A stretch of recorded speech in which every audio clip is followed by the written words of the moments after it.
Okay, now we continue with the Samyutta Nikaya Suttas, and we are on the third chapter, Kosala Samyutta. We've come to 3.10. Now, on that occasion, a great mass of people had been put in bondage by King Pasenadi of Kosala, some with ropes, some with clogs, some with chains. Then in the morning, a number of monks dressed and said to the Blessed One, "Dear Venerable Sir, a great mass of people have been put in bondage by King Pasenadi of Kosala, some with ropes, some with clogs, some with chains." Then the Blessed One, having understood the meaning of this, on that occasion recited these verses. That bond, the wise say, is not strong, made of iron, wood or rope, but infatuation with jewelry and earrings, anxious concern for wives and children. This, the wise say, is the strong bond, degrading, supple, hard to escape. But even this they cut and wander forth, unconcerned, having abandoned sensual pleasures. That's the end of the sutta. So here, the Buddha is saying that if you are tied up with chains of iron or wood or rope, that is not a strong chain. The strongest chain is infatuation with our property, infatuation with the family. Family ties are extremely strong. That's why it's very difficult for a person to renounce and become a monk. And even many, after renouncing wearing the robes, they still go back to lay life because they cannot cut off that craving, that attachment to the family and sensual pleasures. 3.11. On one occasion, the Blessed One was dwelling at Savatthi in the eastern park, in the mansion of Migara's mother. Stop here for a while. Migara's mother refers to this Visakha's father-in-law, because Visakha married into this family that were not Buddhist, and Visakha was a follower of the Buddha. So he helped to convert the father-in-law to become a devoted Buddhist. So the father-in-law was so grateful to her, the daughter-in-law, that the father-in-law called Visakha mother. So they referred to this man as Migara's, and they referred to this Visakha as Migara's mother. Now on that occasion in the evening, the Blessed One had emerged from seclusion and was sitting by the outer gateway. Then King Pasenadi of Kosala approached the Blessed One, paid homage to him, and sat down to one side. Now on that occasion, 7 Jatilas, 7 Nigantas, 7 naked ascetics, 7 one-robed ascetics, and 7 wanderers with hairy armpits, long fingernails, and long body hairs, carrying their bundles of requisites, passed by not far from the Blessed One. Then King Pasenadi of Kosala rose from his seat, arranged his upper robe over one shoulder, knelt down with his right knee on the ground, and raising his joint hands in reverential salutation towards the 7 Jatilas, 7 Nigantas, 7 naked ascetics, 7 one-robed ascetics, and 7 wanderers, he announced his name 3 times. I am the king, Venerable Sirs, Pasenadi of Kosala.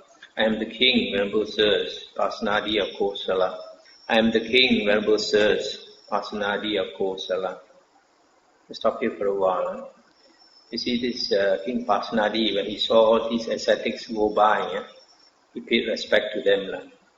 These are the different classes of ascetics. And some of them, you see, they have hairy armpits, some with long fingernails, some with long body hairs, etc. Then not long after those Jatilas, etc. had departed, King Pasenadi of Kosala approached the Blessed One, paid homage to him, sat down to one side and said to the Blessed One, "Those, Venerable Sir, are to be included among the men in the world who are Arahants or who have entered upon the path to Arahantship." And the Buddha said, "Great King, being a layman who enjoys sensual pleasures, dwelling in a home crowded with children, enjoying the use of Cassian sandalwood, wearing garlands, scents and unguents, receiving gold and silver, it is difficult for you to know these are Arahants or these have entered upon the path to Arahantship." Stop here for a while. Here the Buddha is saying, a lay person who dwells in the home, enjoying all these worldly pleasures. This Cassian sandalwood is sandalwood from Kasi, famous city. So the Buddha said, it's difficult for you to know who are the holy men, because this king assumed that all these ascetics, they look so ascetic. The king assumed that they were Arahants or holy men. Then the Buddha said, "It is by living together with someone, great king, that his virtue is to be known, and that after a long time, not after a short time, by one who is attentive, not by one who is inattentive, by one who is wise, not by a dullard or a fool. It is by dealing with someone, great king, that his honesty is to be known, and that after a long time, not after a short time, by one who is attentive, not by one who is inattentive, by one who is wise, not by a dullard. It is in adversities, great king, that a person's fortitude is to be known, and that after a long time, not after a short time, by one who is attentive, not by one who is inattentive, by one who is wise, not a dullard. It is by discussion with someone, great king, that his wisdom is to be known, and that after a long time, not after a short time, by one who is attentive, not by one who is inattentive, by one who is wise, not by a dullard." And the king said, "It is wonderful, Venerable Sir, it is amazing, Venerable Sir, how well this has been stated by the Blessed One. Great king, being a layman who enjoys sensual pleasures, dwelling in a home crowded with children, enjoying the use of Cassian, sandalwood, etc., it is difficult for you to know these are Arahants, or these have entered upon the path to Arahantship, and etc. And how to know a person, it takes time, and you have to be very attentive, and you have to be wise. And then the king continued, "These, Venerable Sir, are my spies, undercover agents, coming back after spying out the country. First, information is gathered by them, and afterwards I will make them disclose it. Now, Venerable Sir, when they have washed off the dust and dirt, and are freshly bathed and groomed, with their hair and beards trimmed, clad in white garments, they will enjoy themselves applied and endowed with the 5 cords of sensual pleasure." Then the Blessed One, having understood the meaning of this, on that occasion recited these verses. "A man is not easily known by outward form, nor should one trust a quick appraisal, for in the guise of the well-controlled, uncontrolled men move in this world, like a counterfeit earring made of clay, like a bronze halfpence coated with gold. Some move about in disguise, inwardly impure, outwardly beautiful." That's the end of the sutta. So the Buddha is saying, you want to know a person, it takes a long time. You have to associate closely with that person, either live with him or associate much with him. And then you have to be very attentive. And you have also got to be a very wise person to judge another person. So to know a person's heart is not so easy. A lot of people like to make quick judgments after a quick look at a person. Oh, this person is so mindful, this person is so impressive and all that. Outwardly he may show like that, but inwardly he may not be. So that's why the king agreed. The king says, I have spies. I have a lot of spies. They go and spy, find out information for me.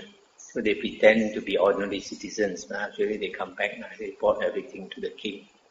And then those people who say things against the king will get into problems. So you see, it's hard to know a person. It takes time. So it's not wise to judge a person, especially a person on the spiritual path. It's very foolish for some lay people to judge certain monks and pass nasty remarks. Because some of the nasty remarks that are passed about monks, they get circulated very fast. 3.12, that's Savatthi. Now on that occasion, 5 kings, headed by King Pasenadi, were enjoying themselves, supplied and endowed with the 5 cords of sensual pleasure.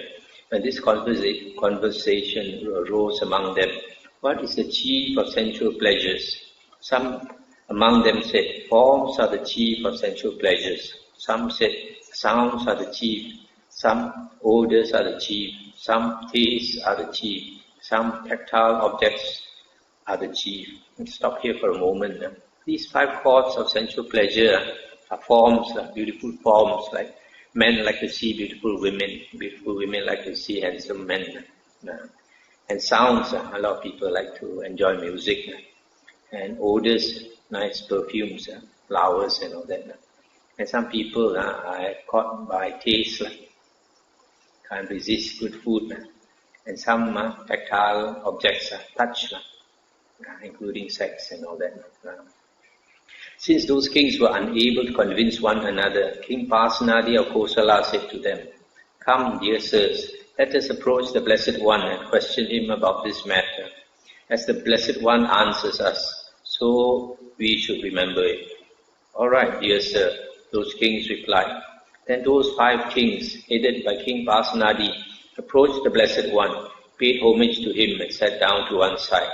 King Pasenadi then reported the entire discussion to the Blessed One, asking, "What now, Venerable Sir, is the chief of sensual pleasures?"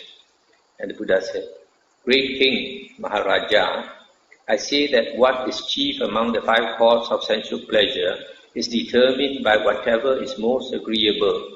Those same forms that are agreeable to one person, Great King, are disagreeable to another. When one is pleased and completely satisfied with certain forms, then one does not yearn for any other form higher or more sublime than those forms. For him, those forms are then supreme. For him, those forms are unsurpassed. Similarly with sounds, odors, tastes, and tactile objects. When one is pleased and completely satisfied with certain tactile objects, then one does not yearn for others. Now on that occasion, the lay follower, Chanda Nangalika, was sitting in that assembly. Then the lay follower, Chanda Nangalika, arose from his seat, arranged his upper robe over one shoulder, and raising his joined hands in reverential salutation towards the Blessed One, said to him, "An inspiration has come to me, Blessed One. An inspiration has come to me, Fortunate One." And the Buddha said, "Then express your inspiration, Chanda Nangalika." Then the lay follower Chanda Nangalika, in the presence of the Blessed One, extolled him, praised him with an appropriate verse. As the fragrant red lotus, Kokanada, blooms in the morning, its fragrance unspent, behold Angirasa, the radiant one, like the sun beaming in the sky. Then those 5 kings bestowed 5 upper robes upon the lay follower Chanda Nangalika. But the lay follower Chanda Nangalika bestowed those 5 upper robes upon the Blessed One. That's the end of the sutta. So here the kings are asking, what is the best of the sensual pleasures? And the Buddha said, it is difficult to say in the sense that different people have different tastes. For example, forms. Some people think certain woman is the prettiest in the world. Another guy may not think so. But if that person is satisfied with that particular form, then for him that's the best. He doesn't look for any other. Similarly with sounds, odors, taste and touch. Then this Chandra Nangalika praised the Buddha. The Buddha is sometimes called Angirasa, the kinsman of the sun. So because the Buddha is an enlightened person, he's often in deep meditation. So if you look at the Buddha, often he will be like looking quite bright. So when this layman praised the Buddha, and the king agreed, the 5 kings agreed, and they presented their upper robe, all of them to this layman. And this layman took all the robes and presented it to the Buddha. 3.13 at Savatthi. Now on that occasion, King Pasenadi of Kosala had eaten a bucket measure of rice and curries. Then while still full, huffing and puffing, the king approached the Blessed One, paid homage to him and sat down to one side. Then the Blessed One, having understood that King Pasenadi was full and was huffing and puffing, on that occasion recited this verse: when a man is always mindful, knowing moderation in the food he eats, his ailments then diminish. He ages slowly, guarding his life. On that occasion, the Brahmin youth Sudarsana was standing behind King Pasenadi of Kosala. The king then addressed him thus: "Come now, dear Sudarsana, learn this verse from the Blessed One and recite it to me whenever I am taking my meal. I will then present you daily with 100 kahapanas as a perpetual grant." Let's stop here for a moment. This here it says the Brahmin youth Sudarsana, but in the earlier translation by the Pali Text Society, they refer to him as the Prince Sudarsana. And I think according to the commentaries, this young man Sudarsana was a nephew of the King Pasenadi. So King Pasenadi, he's been enjoying his food so much, he must have been round and fat. So he asked this young man to remind him each time he takes his food not to eat so much. He said he'll give him 100 kahapanas. A kahapana is a measure of money, just like now US dollar or ringgit or something. Yes, Sire, the Brahmin youth Sudarsana replied, having learned this verse from the Blessed One, whenever King Pasenadi was taking his meal, the Brahmin youth recited, when a man is always mindful, knowing moderation in the food he eats, his ailments then diminish. He ages slowly, guarding his life. Then King Pasenadi of Kosala gradually reduced his intake of food to at most a pine pot measure of boiled rice. At a later time, when his body had become quite slim, King Pasenadi of Kosala stroked his limbs with his hand, and on that occasion uttered this inspired utterance: "The Blessed One showed compassion towards me in regard to both kinds of good, the good pertaining to the present life and that pertaining to the future life." That's the end of the sutta. So here you see the Buddha is called the greatest doctor, greatest physician in the world, both for our mental sickness and also for our physical. So here the Buddha advised him, if you eat a lot, then you have more sickness, and then you will age faster. So if you want to live long, don't eat so much.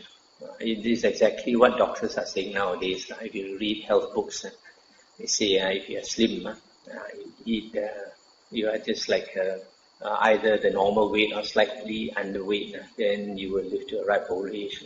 I have one devotee in Penang, now I think 95 years old, who's very thin, but because she's light, she can move about.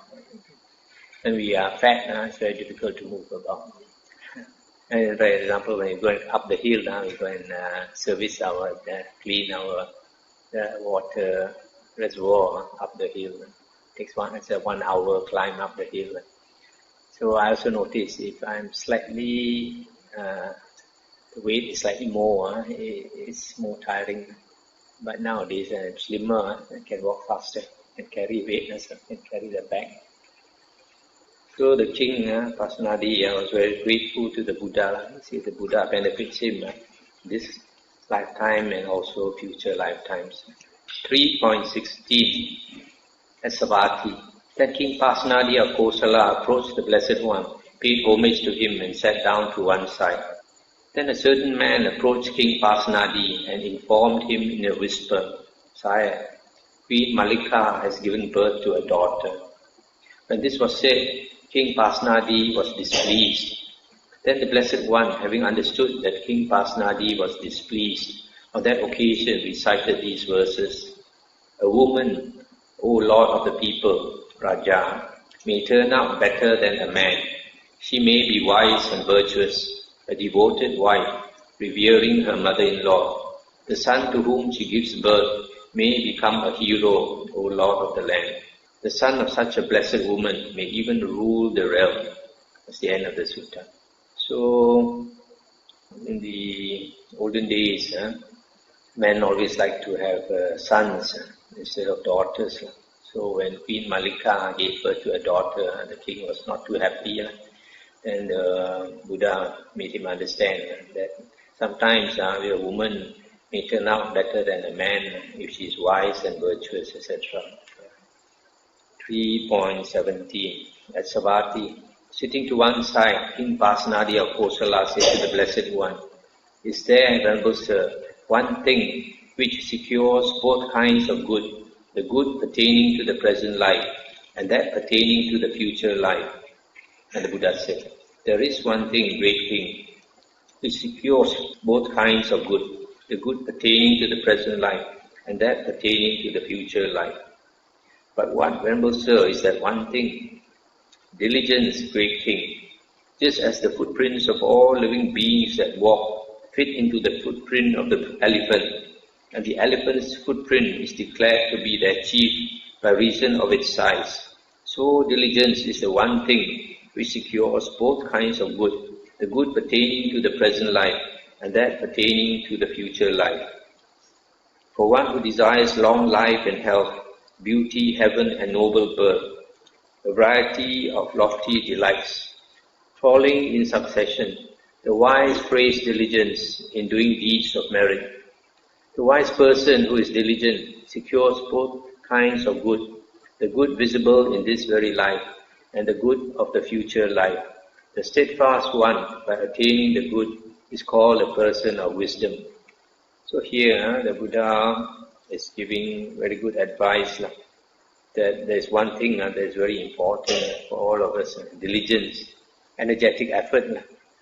Whatever we want, we have to make energetic effort, diligent to work towards it. So for example, if a person wants to be rich, wealthy in this life, he has to work very hard. And then it's one of the most important factors.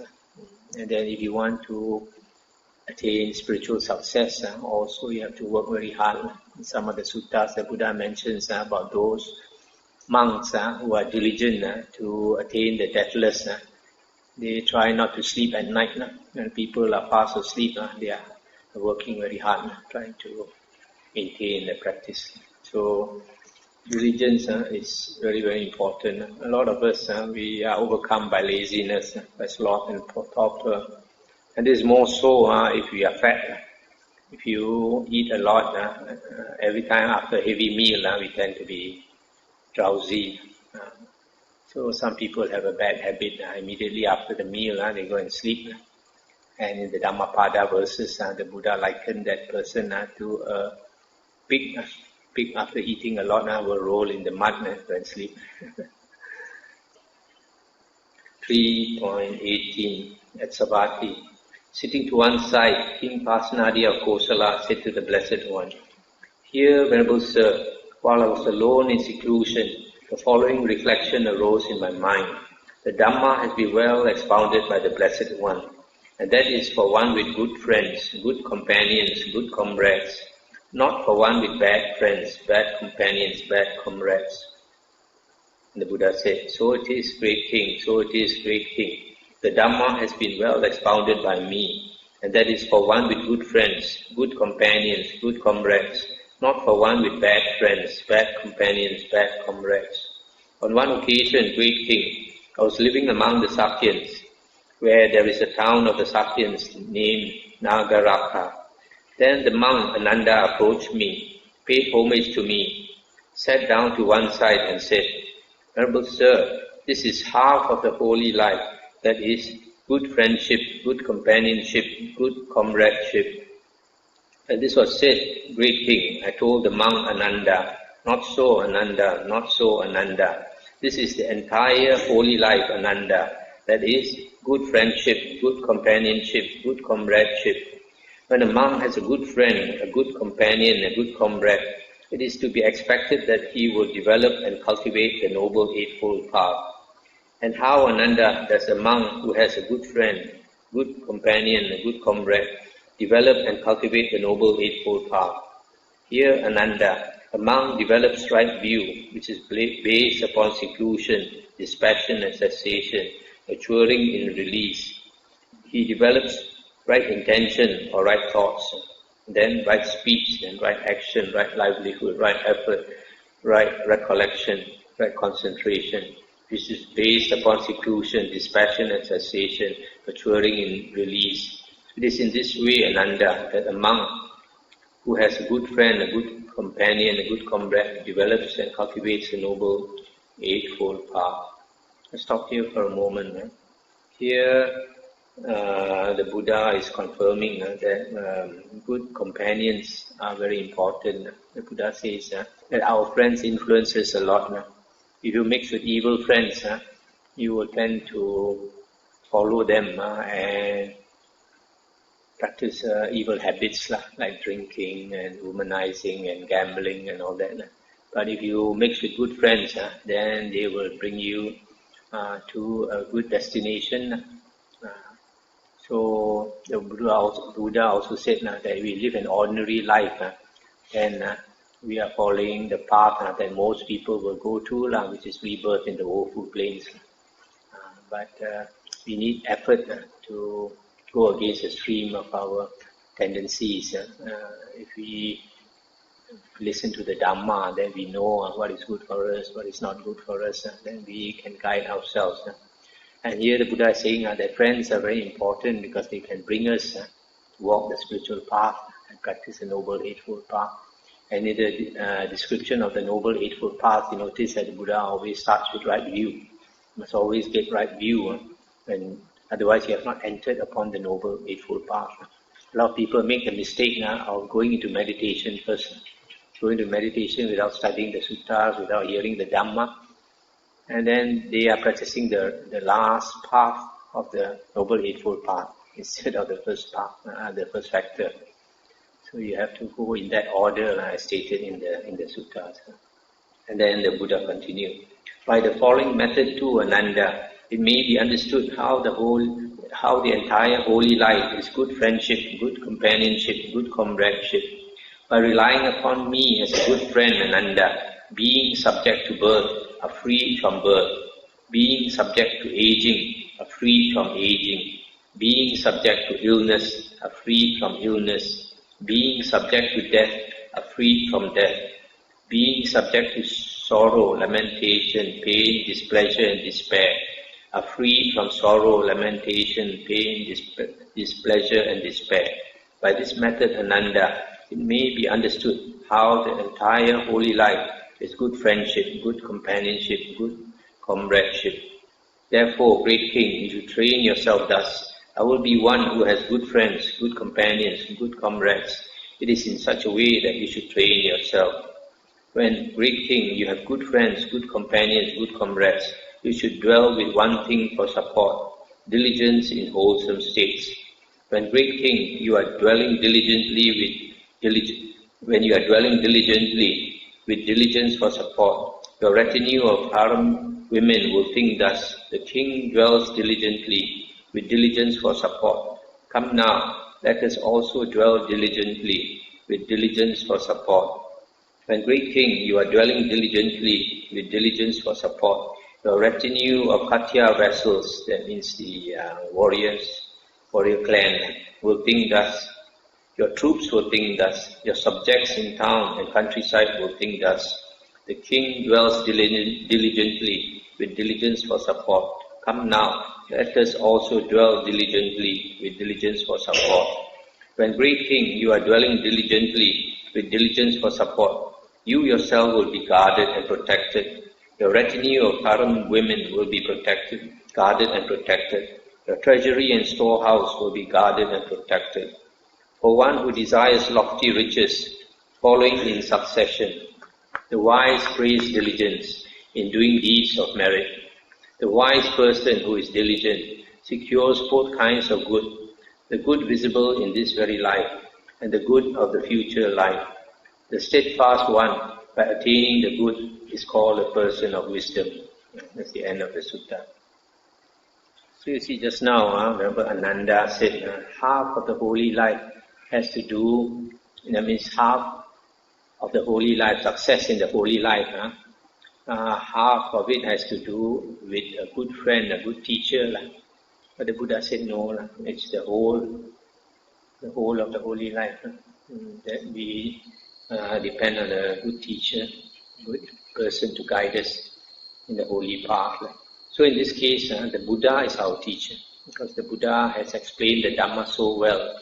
Nobody can explain the Dhamma better than the Buddha. So if we study the suttas, rely on the suttas, then we have the best teacher in the world. A lot of people don't understand. They keep looking for teachers. They go overseas, go here, go there. And a lot of the teachers are not really qualified to be teachers at all. But people, because they don't study the Dhamma, they don't understand. So the Buddha, in the end, says diligence is very important. Diligence is the way to success.